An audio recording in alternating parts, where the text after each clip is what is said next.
Olympic में 2 पदक जीतने वाली भारतीय शूटर मनु भाकर के पिता रामकिशन भाकर ने हाल ही में मेजर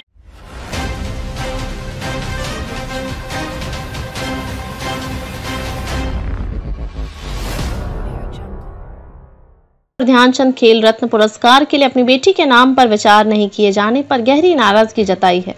उनका कहना है कि मनु भाकर ने इस पुरस्कार के लिए आवेदन नहीं किया था और यह उसकी अपनी इच्छा शक्ति का परिणाम है। उन्होंने यह भी कहा कि उनकी बेटी को कभी किसी सरकारी नौकरी की इच्छा नहीं थी, इसलिए उसने खेल रत्न पुरस्कार के लिए आवेदन नहीं किया, जबकि यह पुरस्कार उन खिलाड़ियों को दिया जाता है जो आवेदन करते हैं और इसके लिए पात्र होते हैं। इस स्थिति पर रामकिशन भाकर ने गहरी निराशा व्यक्त की और अपनी बेटी की कड़ी मेहनत, संघर्ष और उपलब्धियों के बावजूद उसे उपेक्षित महसूस करने की बात कही। मनु भाकर का नाम भारत के प्रमुख शूटरों में लिया जाता है। उन्होंने 2018 में युवा श्रेणी में 10 मीटर एयर पिस्टल में स्वर्ण पदक जीतकर अपनी पहचान बनाई थी, जबकि 2020 के टोक्यो ओलंपिक में उन्होंने महिला 10 मीटर एयर पिस्टल और मिश्रित टीम इवेंट में शानदार प्रदर्शन किया था। इसके अलावा उन्होंने कई अंतर्राष्ट्रीय प्रतियोगिताओं में पदक जीते, जिनमें एशियाई खेल, विश्व कप और विश्व चैंपियनशिप जैसी प्रतियोगिताएं शामिल हैं। खेल रत्न पुरस्कार का महत्व। मेजर ध्यानचंद खेल रत्न पुरस्कार भारत सरकार द्वारा खिलाड़ियों को दिया जाने वाला सर्वोच्च खेल पुरस्कार है। यह पुरस्कार उन खिलाड़ियों को प्रदान किया जाता है जिन्होंने अपने खेल में असाधारण प्रदर्शन किया हो और राष्ट्रीय और अंतर्राष्ट्रीय स्तर पर भारत का नाम रोशन किया हो। इस पुरस्कार के तहत खिलाड़ी को एक ट्रॉफी, प्रमाण पत्र और एक विशेष धनराशि दी जाती है। यह पुरस्कार हर साल उन खिलाड़ियों को दिया जाता है जिन्होंने पिछले वर्ष में शानदार प्रदर्शन किया हो और इस पुरस्कार को पाने के लिए खिलाड़ियों को आवेदन करना पड़ता है। मनु भाकर की स्थिति और निर्णय। रामकिशन भाकर ने अपने बयान में यह साफ किया कि उनकी बेटी ने कभी भी खेल रत्न पुरस्कार के लिए आवेदन नहीं किया। उनके अनुसार मनु ने हमेशा अपने खेल और प्रदर्शन पर ध्यान केंद्रित किया है और कभी भी सरकारी नौकरी या पुरस्कारों के लिए प्रयास नहीं किया।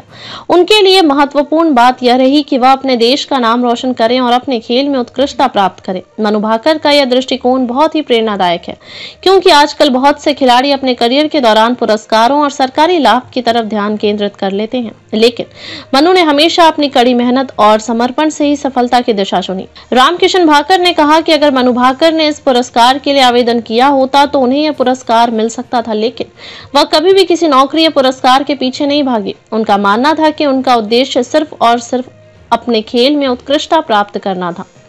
रामकिशन भाकर की नाराजगी। रामकिशन भाकर ने यह भी कहा कि यदि मनु भाकर ने इस पुरस्कार के लिए आवेदन किया होता तो सरकार को उसकी मेहनत और संघर्ष को पहचानने का अवसर मिलता। उन्होंने यह भी कहा कि उनकी बेटी ने जो उपलब्धियां प्राप्त की हैं, उनके आधार पर वह पुरस्कार पाने के लिए पूरी तरह से योग्य थी।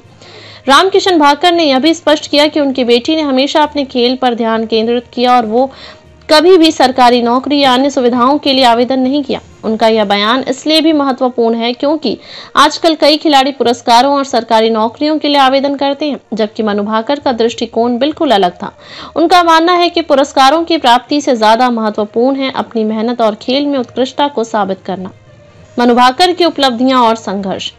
मनु भाकर ने भारतीय शूटर के रूप में बहुत ही कम समय में अपनी पहचान बनाई है। 2018 के युवा ओलंपिक में स्वर्ण पदक जीतने के बाद उन्होंने ओलंपिक के लिए अपनी कड़ी मेहनत जारी रखी। टोक्यो ओलंपिक 2020 में उन्होंने शानदार प्रदर्शन किया और महिला 10 मीटर एयर पिस्टल इवेंट में 7वीं रैंक हासिल की, जबकि मिश्रित टीम इवेंट में भी उन्होंने अपना बेहतरीन प्रदर्शन दिया। मनु भाकर का खेल जीवन हमेशा संघर्षों से भरा रहा है। उन्होंने अपनी कड़ी मेहनत और प्रशिक्षण से कई अंतर्राष्ट्रीय प्रतियोगिताओं में भारत का नाम रोशन किया। इसके बावजूद उन्होंने कभी भी व्यक्तिगत पुरस्कारों या नौकरी की आकांक्षा नहीं की। उनका हमेशा यह मानना था कि अगर वह अपने खेल में उत्कृष्टता प्राप्त करेंगे तो पुरस्कार खुद ब खुद मिलेंगे। सरकार और खेल संस्थाओं की भूमिका।